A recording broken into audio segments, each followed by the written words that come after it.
Hey guys, if you're not able to watch my long form content of podcast, here are some short form clips for you to enjoy. So you're taking your bike and searching in the by lanes to find this gym. Uh, how did it happen that you got expanding?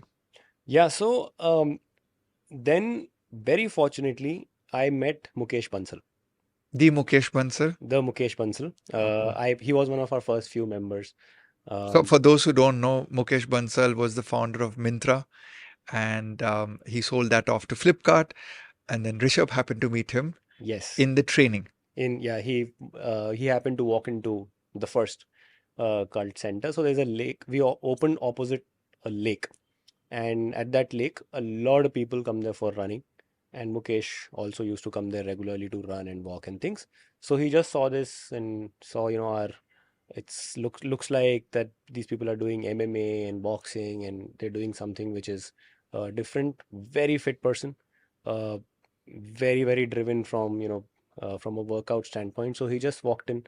I took his trial session and he bought the membership. Over a period of that journey, I just realized that like he was very supportive, uh, and I realized that if I'm just getting some time from him, that's a big deal because most early stage entrepreneurs don't get that kind of mentorship. He was very supportive in terms of mentoring me, just telling me the best practices in terms of customer experience, how to scale the business, and everything else around it. So I just learned a lot from him, and finally, he decided to start a healthcare venture called Curefit, and I just wanted to work with him. So we got talking. I was anyway, working with him from a standpoint that I was reaching out to him for mentorship, for guidance whenever I needed. He was gonna help me scale the business from the outside to a certain extent. But when CureFit happened, we decided to get this partnership to a much deeper level, and that is when Cult got acquired by CureFit, and I joined the CureFit team, started working with Mukesh. The thing was that Mukesh has built businesses in the past. He is a very seasoned entrepreneur and he knows how to scale businesses. That's not what I know. If I had to scale it on my own, I can guarantee I wouldn't have been able to do it. But what I know is how to train people the right way. And I could see this as the lifetime opportunity for me to be able to train millions of people. I couldn't have done it on my own.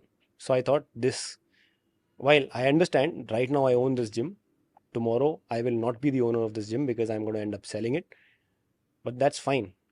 Eventually, if you create the right kind of impact, that's it. That's what we all need to do. So I made that call, and that is where the journey of actual cult that people see right now started.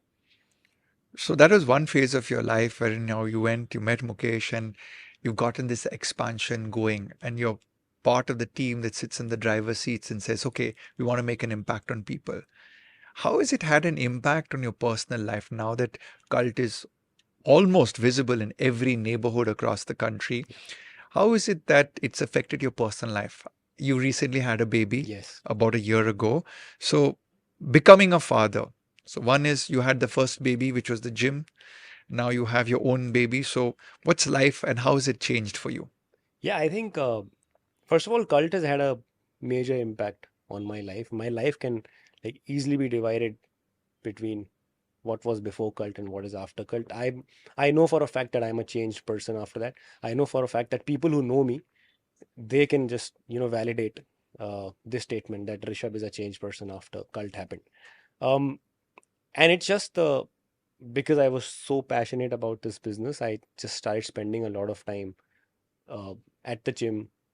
I also started to, because I was around equipment and very fit people all the time. So I just started working a lot on myself. I also never had the opportunity to, because we employ uh, like so many trainers across so many of our centers, and I never had the opportunity to inspire people the way I do right now. I was never in a role where people would look up to me, so it was very important for me to lead by example, to walk the talk. So I had to really, really work on myself, my own fitness, my health, uh, my knowledge, my skill upgrade, etc. So I just really had to spend a lot of time doing all of those things, which meant I couldn't spend time meeting people and socializing and all of that.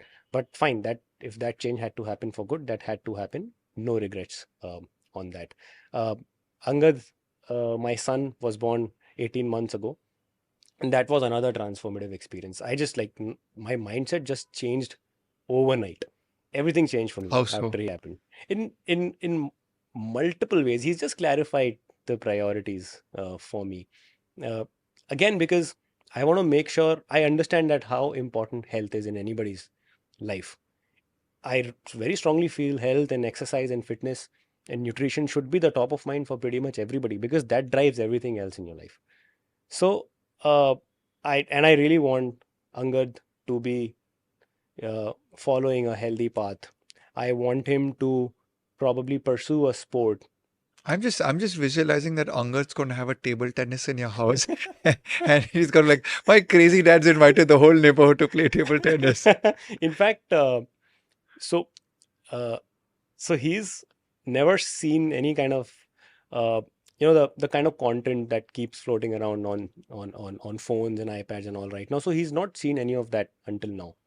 But he sees his dad work out, right? He sees me work out, and the only thing that he's so far seen on TV is cricket. So he thinks this thing is cricket. You turn it on and And it's there are people cricket. playing Yeah. cricket. So he's just 18 months old. He picks up a ball, he's trying to do some bowling actions, and after he bowls, he says, "How's that?" You know. so so I'm just saying that I just want to give him the best environment possible True. so that he can make the right decisions for himself. So I've just started again uh, working a lot more on myself. I wake up at 4:45. I finish my workout So by what time do you 6 go to a.m. sleep? I sleep by, so he sleeps quite early. He would, like, we start winding down at 7 p.m., which means our dinner is done by 6:30, 6:45.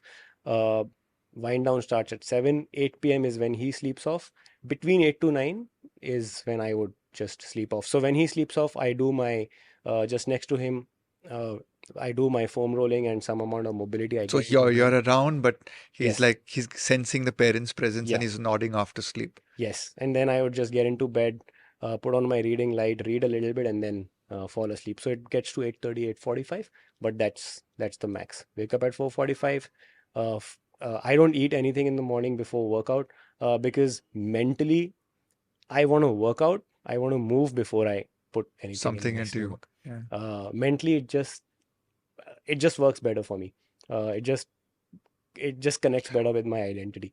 For everyone out there, at some point of your life, you would have eaten before a workout Yeah, as a trainer yeah, because everyone says that, yeah. right? But now you've evolved.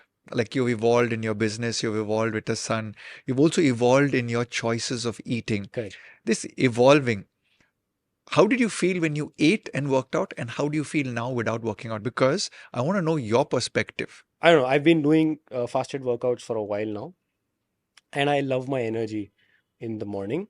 When I eat food first thing in the morning, uh, You feel sluggish? I feel a little because it probably takes time to digest and things like that. So I'm just better off using what I ate in dinner as my pre-workout first thing in the morning. But for sure, if I'm working out later in the day, I'm pretty sure I'll uh, need to load some food. But I generally don't work out that late. I just work out early.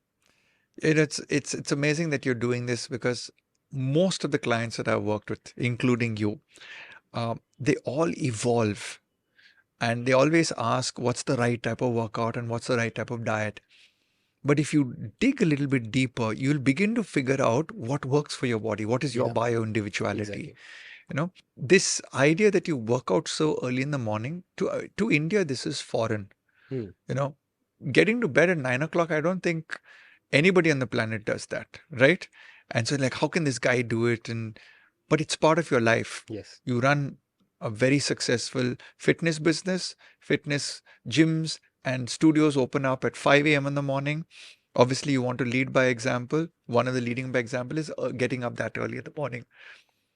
Do you take a nap in the middle of the day? I'd love to take a nap, but I'm not able to do that because I have to be at work uh, through the day. So not able to take a nap, but weekends I do for sure. Again, Angad takes a nap in the afternoon. I just go and use that opportunity to, snuggle up and take a nap with him, 20, 30 minutes. But that's golden. If I can do that every day, I'd love it. Hey guys, if you've enjoyed this clip, then click here and watch the full episode. And don't forget to subscribe because your body is the most expensive real estate and I'm your real estate agent.